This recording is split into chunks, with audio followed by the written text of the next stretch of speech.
Hey everybody, welcome back to my Jewelry Design with Blender 4.2 course.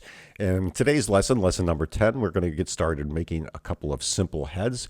We're going to focus on basket heads for a round stone. It's going to give you kind of a good start to get headed in the right direction. And I do encourage you after watching this that you go and play around and just try a few things on your own so that you can see how well you do. And just in case you're wondering, I do provide wholesale design work for jewelry stores and jewelers. So if you are looking to not do the designs yourself, but hire me out, I will be glad to give you quotes based on your needs. Thanks a lot, and let's get started. Okay, so we're all set up here, and let me just move this out of the way real quick. I'm starting out with just a round 1-carat diamond here. So we're going to look at basic heads today. And basic heads are, your generic basket head. There's three types of basic basket heads. There are straight baskets, which in this case you can see an angled basket. The prongs on this particular basket kind of are angled at a slightly, maybe a 10 or a 12 degree incline into the center of the basket. That's one set. The other would be a straight head, which if we look at a straight head, well, this is not quite straight, but it's closer. And obviously baskets come in many shapes and sizes. So with that said, let's go back to this basic round basket head. What we're going to do is look at making this round basket head in three different styles. We're going to do a straight basket, an angled basket, and a curved basket today. So why would you use a basket head? Well, there's a lot of different reasons. If you're making a pendant or maybe a pair of earrings, something like that. Basket heads are lightweight. They don't hide the stone very much, so the stone really stands out from the setting. And they're inexpensive. So you could use these in, inexpensive rings, pendants, even bracelets, things like that. Let's get started with that. I'm going to move this out of the way. We'll use that for reference, but here we're starting out with a 1-carat stone or a 6.5 millimeter diamond. We're going to start out the simplest way of using the jewel craft tool, and we'll make two types of baskets with that, and then we're going to freeform our prongs to make a different kind or an angled type of basket, kind of a rounded basket, if you may. So let's start with this. We've got our 1-carat diamond. Let's come to jewel craft, and what we're going to do is we're going to use the prong tools to add prongs to this. And I'm just going to bring this out at a better angle. We'll zoom in. I'm going to go ahead and add the prongs. When I add the prongs, up pops this little box here, and that's our prong tool. Now you'll see we start out with 2 prongs, and we can symmetrize them. So if we want to, we can add another set. And then those are basically mirrors of each other. And what we want to do is bring these in at 45 degrees. That's going to place our prongs at pretty much the right location on the stone for a 4-prong head. Now we can actually make this a 6-prong basket by turning off symmetry, and then we'll just increase this to 6 prongs, and you can see we're basically doing the same thing. Let's go back to symmetrize. We've got 45 degrees for our position, which means that we've got it. We look at this straight down. We're at a 45 degree angle from the center. Now, I do want to bring these prongs in. So let's take a look at this basket from a side view. So I'm going to look at it from the front view. And again, you can press the Y key here to get a front and a back view. And what I want to do now is bring the prongs up a little bit over the top of the stone. So I'm going to come over to the top section. I'm going to bring those up a little bit. I'm also going to give them a little bit of details. And I'm going to increase the bump scale so we have just a little bit rounder prong. Now from the front view, I actually want to bring these down. And I want to make sure that the prong itself is about, let's see, 30% larger than the stone diameter. So I'm going to come over to the bottom section here of our prongs. I'm going to increase this. I'm going to bring it down to about here. That gives us a nice length of a basket. So if we look at our prongs at an angle, you can see we've got 4 prongs and we've got a nice length to them, and we're doing a straight basket right here. So I'm going to look at this from the top again. So I'm going to press 7 on my keypad. I'm going to zoom into the stone without clicking. And I'm going to come over to intersection. And what you'll see by intersection is I'm moving the prongs closer inside the stone. So that would give us a good head cut. And I'm just going to move this out. And you can see our stone is protruding into the prong at approximately 50%. And that's a rough, good average. I'm also going to change the diameter of the prong. For a stone this size, I'm going to make that 1.0 millimeters so that I've got a little bit heftier prong on that. We can always file it down or buff it later if we want to after casting. So now this is a round stone. We're going to look at this from the top again, and you can see we've got about half our prongs protruding into the stone. And from an angle, you can see we've got a nice looking start to our head. So now what I want to do is add the supporting frames. So a basket head typically has two supporting frames to it. You can see one here and one at the bottom. These will set about a millimeter under the stone in this case, because 1 carat stone is going to have kind of a gap in between to let light through. So we're going to go ahead and do Shift A, and we're going to add in a mesh torus. Okay. And what I'm going to do is I'm going to increase the size of this. I'm going to actually give it a little more detail, bring that up just a little bit, however you want to do it. We're going to give it a radius, bring it out to about here. And that's the major radius, which would be the outer perimeter of that circle that we just added. And also we're going to give this some dimension to about like so. So I'm making this about 0.4 millimeters. 0.4 is good for 3D printing because it's going to allow us to have some good detail in that. I'm going to bring this down to about here, and if we look at it from the side, and you can see, so I've come down here and you can see I've got my ring around that, and it's not quite through, it's not protruding out past the sides of the prongs. Now I want to make this just a little bit smaller, so after I've added my parameters to this, I'm going to hit S, and I'm going to bring that in just about like so. I want to make this about as wide as our diamond, so I'm going to make this just a little bit smaller, just about like that. And now you can see the outer perimeter of our frame, or our first frame, is about the same size as our diamond. With that done and where it is now, I'm going to hit Shift Duplicate and then press Enter. And I'm going to take this new one that we just duplicated, and I'm going to drag it down by the Z-axis to the bottom, just like so. And we can look at it from there, and we can just bring that up right here. And there is our straight basket. That's typical of a straight basket. We've got a thicker prong than we do the frame, and that works. Now, as far as making this for 3D printing, what you're going to do is you're going to select all of these, and you'll either Control J to join them, or I like to do a Boolean join. So I'll do a Boolean union by pressing Control, Shift, and the keypad plus sign. Okay, and that basically makes us all one unit. So now if I grab this, I have a straight basket. I can go ahead and 3D print this, and just to make sure it's all oriented in the right direction, we're going to grab that. We're going to come over to our overlays, and we're going to select face orientation. If everything is good, you should see all blue if you're using the default Blender settings. This is perfect. We're going to go turn off face orientations, and that's done. Now, what does this look like in rendered mode? We'll come over here to rendered mode, and let's take a look. We have no material assigned to our basket, so I can just kind of drag this over. I could render this out. I'm going to also apply the smooth shading to this. I could render this out and send this picture to my client, and they can tell me if they like that head or not. Okay, so that's a simple straight basket head.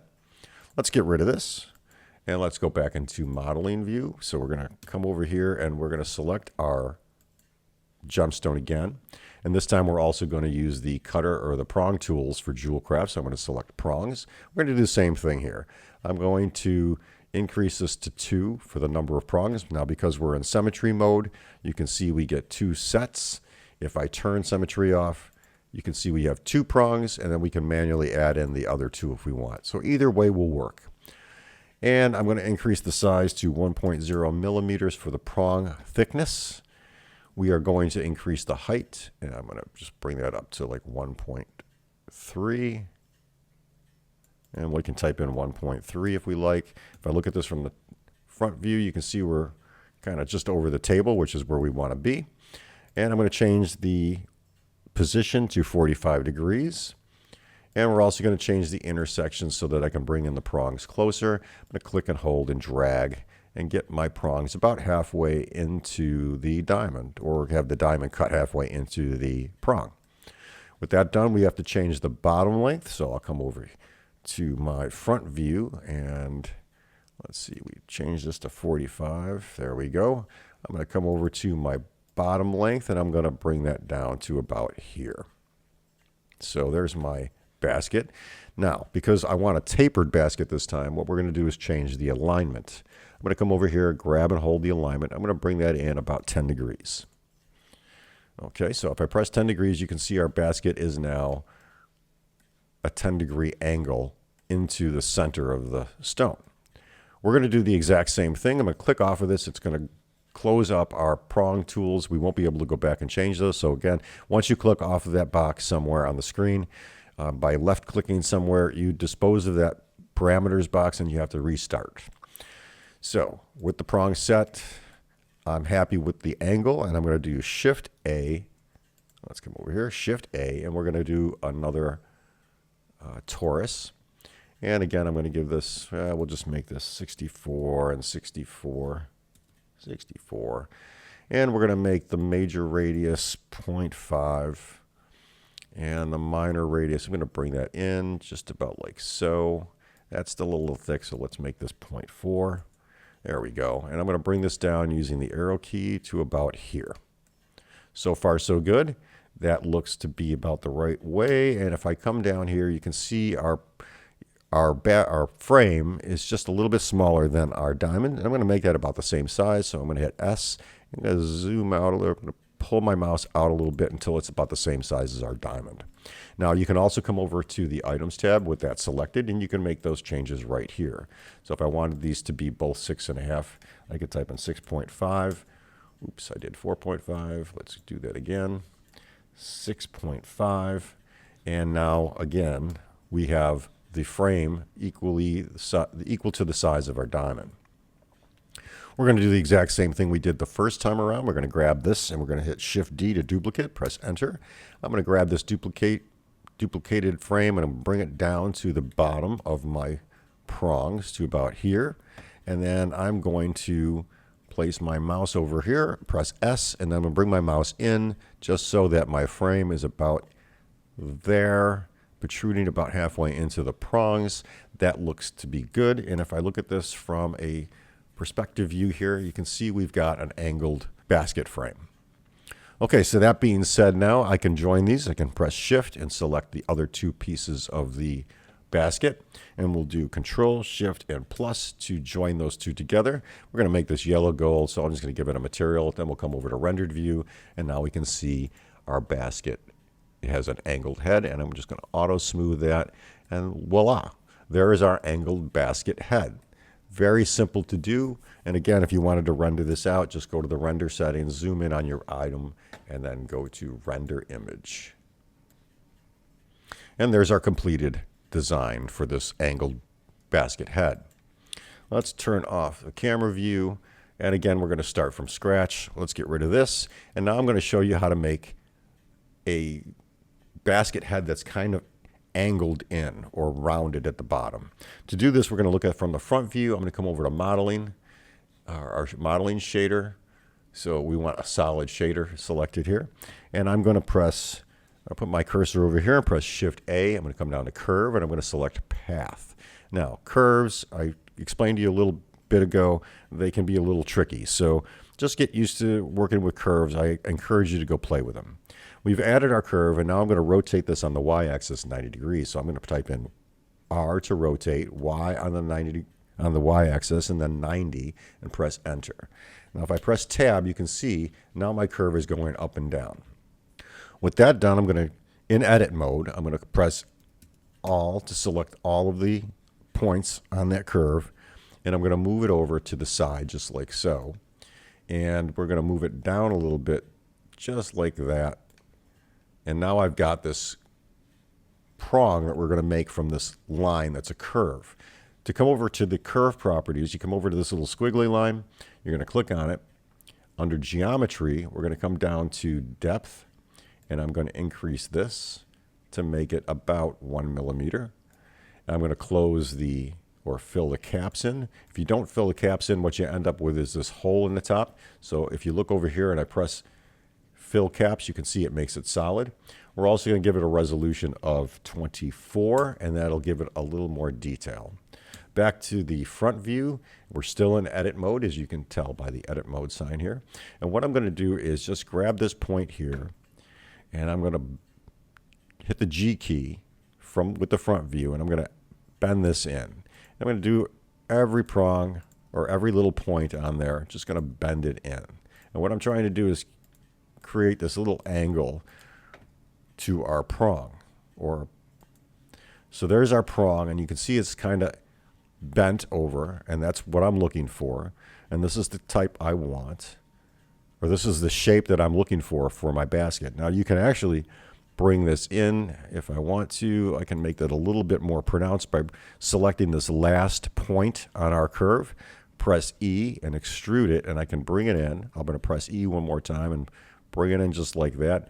Let's do this style so that we can see what it's going to look like. So there's our prong. It goes all the way around from this blue line here up to above the table of the stone. I'm going to press tab to go into object mode, and you can see there's the basic shape of our rounded basket. Now we're not done yet. I'm going to press 7. We're going to go into top view, and I am going to right click, or I'm going to click on my prong. I'm going to left click on it, and I'm going to come over to set origin, and we're going to set it to 3D cursor. With that being said, this little red and white circle that's in the middle of your screen is the 3D cursor. And I've set the orientation of that to this point here. And the reason I did that is if I hit R and then Z, you can see I'm going to rotate it all the way around that center point. You can right click to cancel that. What I want to do now is hit Shift D, and then I'm going to press R, Z, and then 90.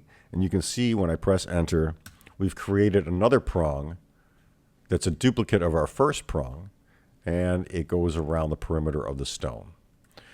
Now we've done that. I'm going to do that again. I'm going to hit Shift D to duplicate it, then press enter, and then I'm going to press R, and then Z, and then 90. And you can see it puts another prong across from our first one. And again, one more time, Shift D, enter, R, Z, 90. And we've created 4 prongs that go around for our rounded basket. Now this may not be the final shape that you want for your rounded basket, but we're going to go with this anyway. So let's now add in our supporting frame, which is going to go underneath the stone. Again, I'm going to come over here. I'm going to press Shift A, and we are going to add in a torus. You can see it keeps our last set parameters. I'm going to move this down just like so. And there's our basket frame for this. Now, if we want to, we can hit Shift D again, and then I'll hit G, Z, and then move that down just like so. And we can make this one just a little bit smaller and give it somewhat of a slope in here. And now, that may not be the perfect shape. I guess I would make that a little bit bigger, so it's like so. And you can see now we have a rounded basket frame. I'm going to take these curves, because they're curves and they're denoted by this little squiggly line. I'm going to select all of those prongs. I'm going to right click on those and convert those to a mesh. Now you can see they've set to the mesh icon here, which is a triangle. I'm going to shift select the other 2 frames and then press Control, Shift, and plus, and we'll join those all in one piece. I'm going to give this a material view. And we are going to go to rendered view, and now you can see we have a yellow gold basket, and shade that smooth. I'm going to do a yellow gold basket with our diamond in there, and it's rounded on the side. So if I look at this from the front view, you can see we've got a nice looking head that we can use maybe for a pair of earrings or whatever. Now, if you feel that the depth of this is too much, now that I've joined these all, let's go back into the solid shading view.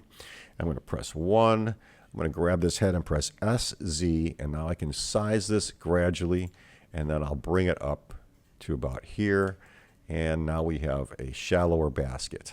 It's as simple as that, guys. That's how you make 3 styles of baskets. And you can do that with any shape of stone. Just remember, you're going to model based on the size and shape of the stone and how you want it to look. Simple baskets, that's pretty much it for that. Let's do this. Let's get rid of this. And now I'm going to show you how to make a simple bezel head. We're not going to do a complicated bezel, just a simple bezel.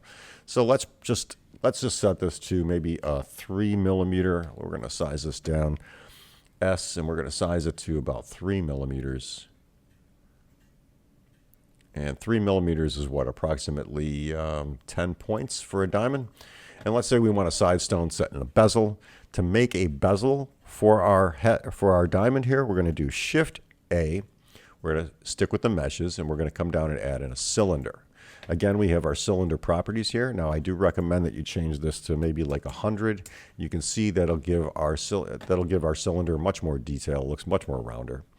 I'm going to bring this down so it's just about here, and I'm going to size it to make it a little bit bigger.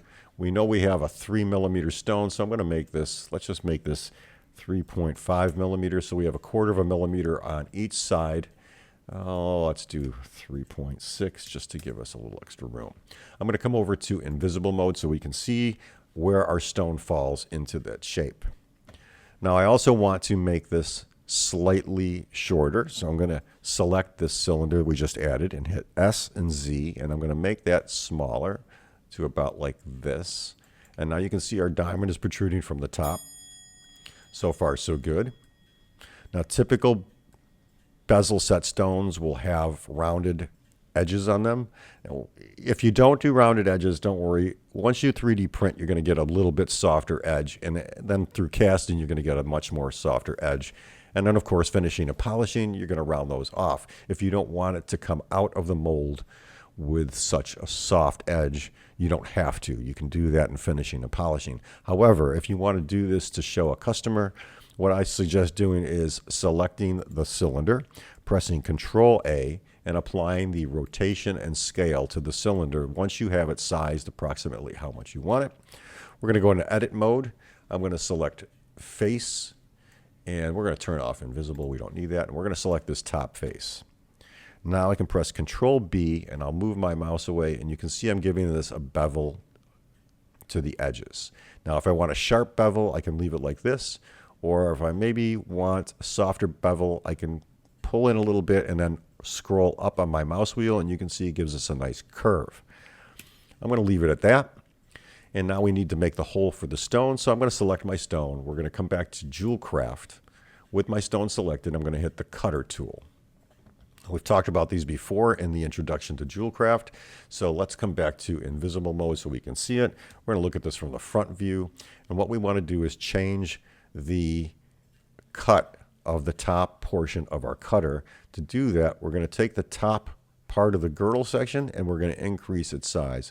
And if you notice, it's bringing the girdle edge up to accommodate our stone.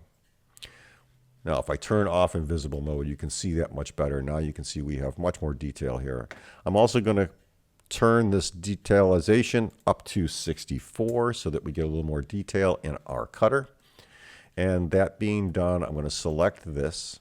I'm going to shift select our cylinder, which we're going to use for our bezel, and Control Shift and minus. And now you can see we have a beveled bezel setting for a stone. I like to leave a little bit of gold on top of it because there's going to be a little shrinkage. Also, we're going to have to bend that down, finish and polish it, so it's going to lower. If you don't want to make it so high, you can also, bring that down a little bit. Don't cut as much out. We'll leave it at that. To give you an idea what this is going to look like, I'll give it a gold material, and we'll come over to rendered view, and you can see that's what the bezel setting looks like for our 3mm stone. Those are pretty much the simple heads that we're going to make. I'll show you more as we work through all the lessons in the course, but that's to get you started, and I'll go practice and have some fun. Thanks for watching. If you like this video, please give it a thumbs up, and if you're not a subscriber, please consider subscribing. Also, these courses are, of course, member supported, so you do have to join my channel to watch all the instructions for jewelry designing for 3D printing and casting. Thanks again. Have a good day.